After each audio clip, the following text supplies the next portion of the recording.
situation where they obviously have marshmallows and chocolate, and at one point, this employee, we don't know her name yet, we expect to find that out in discovery in the case, takes a container, almost like a ketchup type container, and dumps liquid onto this open flame that causes a fireball and sets Kira on fire. Kira was critically injured. The video shows her co-employees and others rushed to her aid and put the fire out. She sustained third-degree burns to her face, her chest area, and down her torso. The video was absolutely horrifying. She was critically injured and rushed to John Stroger Hospital, their burn unit, which is an excellent burn unit, over here on the near southwest side of Chicago. All of our 4 clients sustained burns. Kira sustained the worst, and they all sustained emotional damages as well. The physical and emotional wounds will last a lifetime. The recovery, Kira has been released from John Stroger Hospital she's at an Airbnb with her mom. Her sister was wonderful, Hannah, who stayed in town with you, Kira, for the last 4 to 5 weeks and went back to Los Angeles this morning. Kira has undergone an operation in skin grafts and suffered enormous pain and trauma.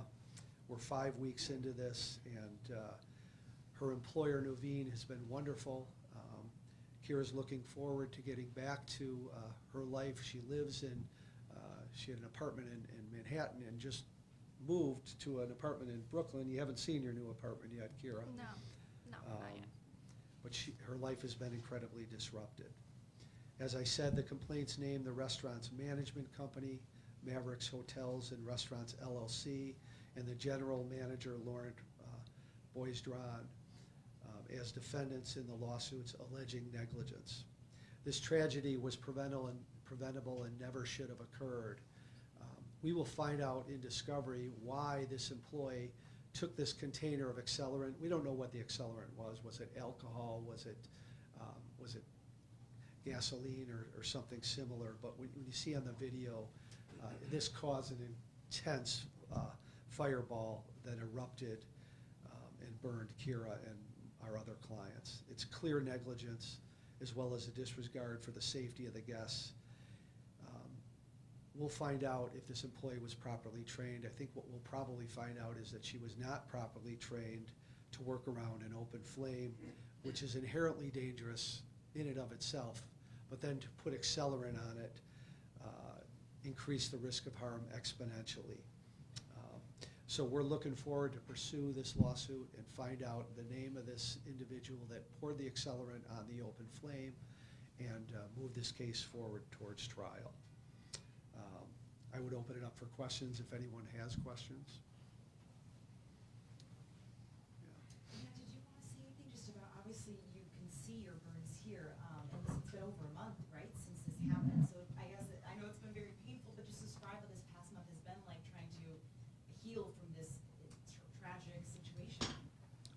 Yes, happy to go into detail. It's been a long journey, and every week has had different challenges. Just the initial first week, I didn't know how long I was going to be there, how severe the burns were. I was going through like excruciating pain every day, especially at daily dressing changes. After surgery, I had staples in my skin for a week, but still having to do the exercises to maintain mobility in certain parts of my neck and other places.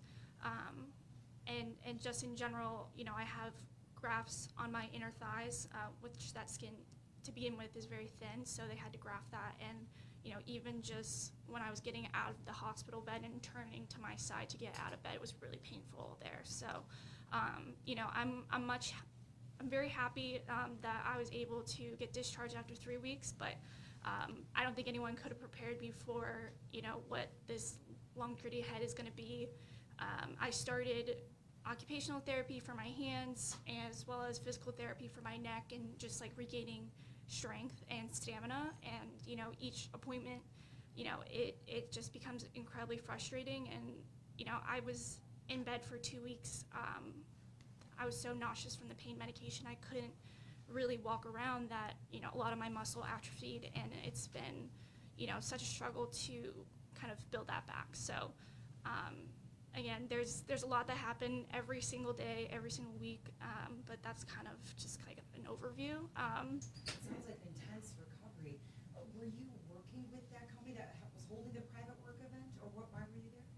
Yes, so we had an offsite for our team, so people were coming in from all the different offices, and this was kind of a conclusion. So we did like a boat tour before, and then we finished off with dinner at Navy Pier and at Offshore Restaurant, and that's when we had the dessert table. And so my flight was actually supposed to be the next day, and I was supposed to move into my Brooklyn apartment like a few days later, but of course that didn't happen. So it was just kind of a celebration to the end of offsite programming.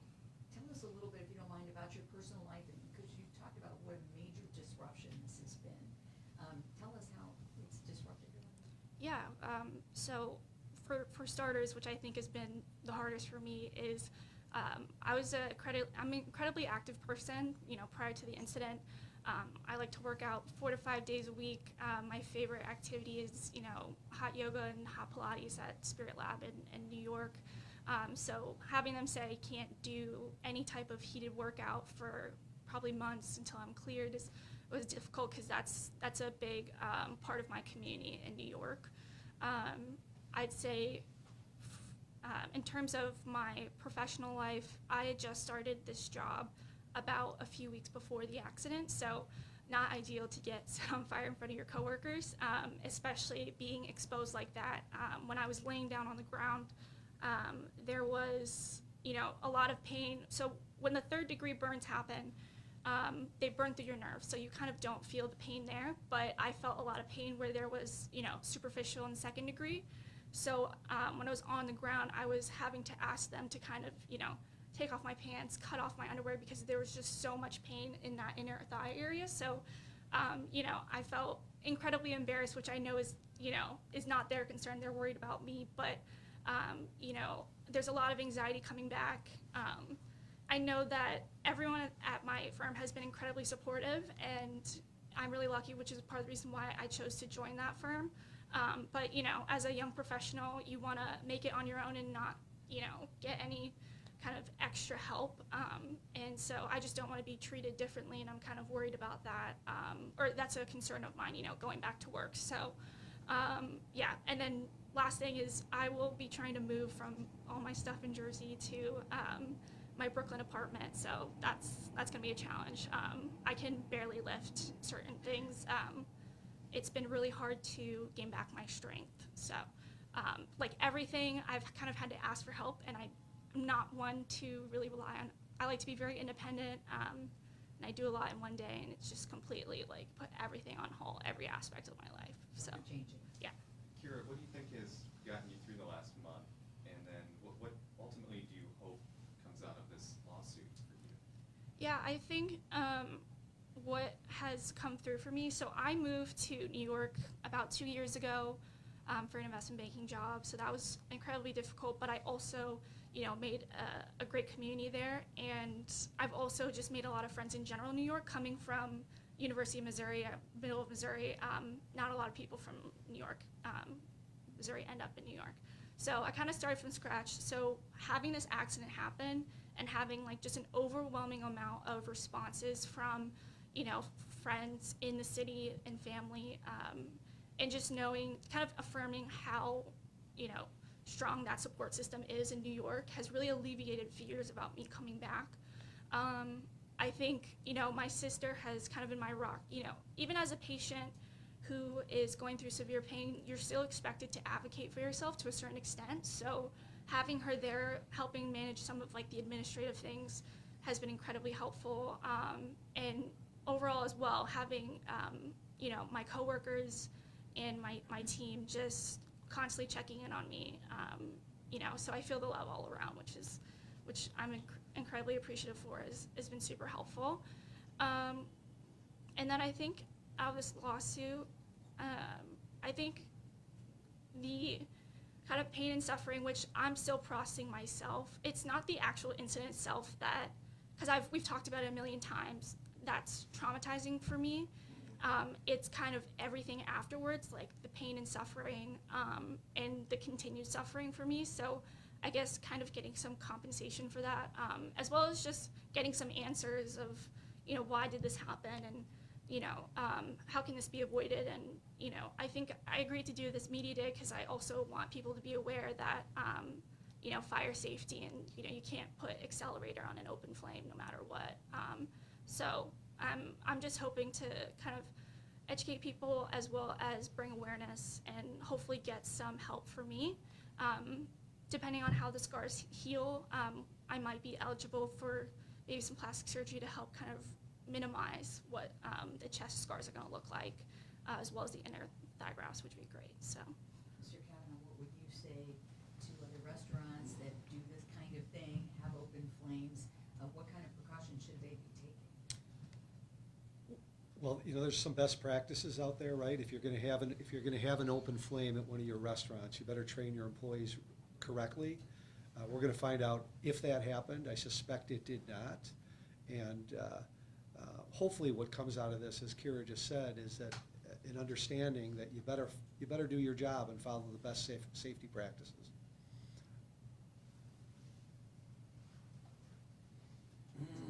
Tim, this person that you're looking for that helped out, that was not a part of Nuveen, if they see this, what do you want them to do? Yeah, I'd like them to contact us at CavanaughLawGroup.com.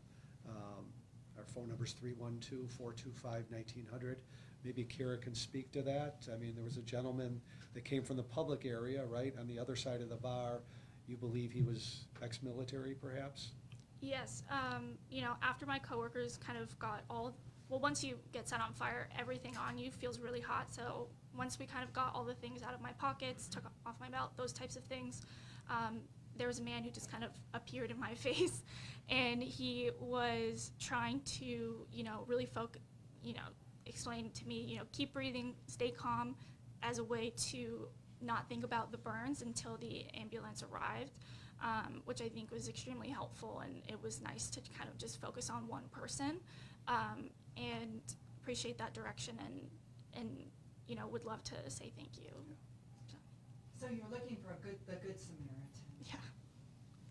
Yeah, it appears he was ex-military and probably had some medical training from the military, and yeah, we would like to talk to him and thank him because he helped Kira out immensely.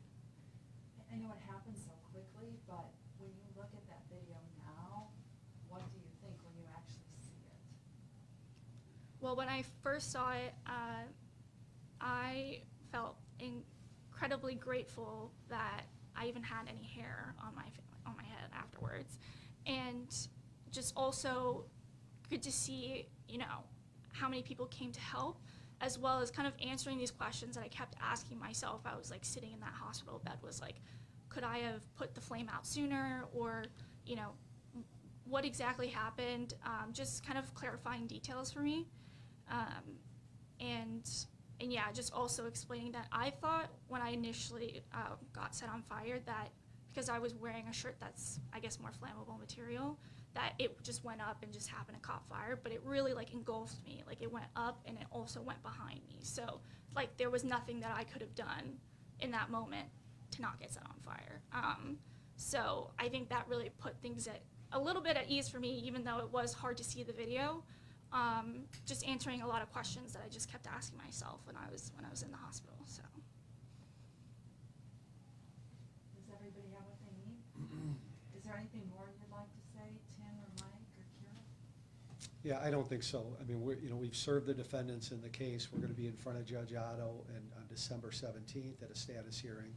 We expect to get going on discovery and get all the documents from the defendants and start on depositions so that we can get this case to trial. And to clarify, 4 lawsuits, 5 defendants, is that? There's 4 separate lawsuits, one for each of the individual burn victims. There's 5 plaintiffs because Ms. Segner is married and her husband is a plaintiff as well because he has a loss of consortium claim. Right now there are 2 defendants, right? The owner of the hotel and the manager, and we'll find out in discovery if we have any other defendants to add. Yeah. Thank you, everyone. Thanks. Thank you.